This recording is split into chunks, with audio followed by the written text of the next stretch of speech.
ছাত্রদের নির্বাচন, এখানে নির্বাচনে পক্ষ বিপক্ষ প্রতিপক্ষ থাকবে। যারা জয়ী হবে যার যার অবস্থান থেকে তাদের জন্য তো শুভকামনা, আর যারা জয়ী হবে না তারাই প্রতিপক্ষ।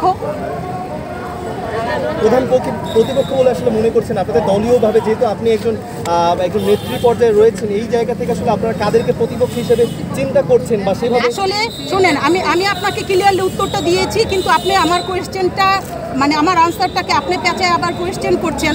আমি এক কথায় বলে দিয়েছি, আমি যেহেতু বাংলাদেশ জাতীয়তাবাদী মহিলা দলের অর্গানাইজিং সেক্রেটারি, আমি আমার ছাত্র দলের ভাইদের পক্ষ মানে সুফল পাওয়ার জন্য এখানে আসছি। আর যারা বাংলাদেশ জাতীয়তাবাদী ছাত্র দলের মানে হয়ে নির্বাচন করছে তারাই তো প্রতিপক্ষ।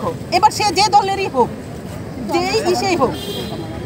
ছাত্র দলের বিরুদ্ধে সকাল থেকে একটা অভিযোগ উঠেছে নিয়ম শৃঙ্খলা ভঙ্গের, এই ব্যাপারে দেখেন, নির্বাচন হবে, আপনি যখন মাঠে নামবেন, মাঠে নামলে দেখবেন আপনি হয়তো মিডফিল্ডে খেলছেন বা আপনি বার পোস্টে খেলছেন, যেখানেই আপনি খেলেন না কেন, আপনার খেলতে নামলে কিন্তু প্রতিপক্ষেরই আসবেই।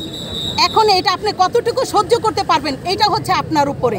তবে নির্বাচন হচ্ছে, এখানে সাইড থেকে কিছু না কিছু কথা আসবে, তবে আমি মনে করি এগুলি সবই মিথ্যা, সবই গুজব, সবই বানোয়াট।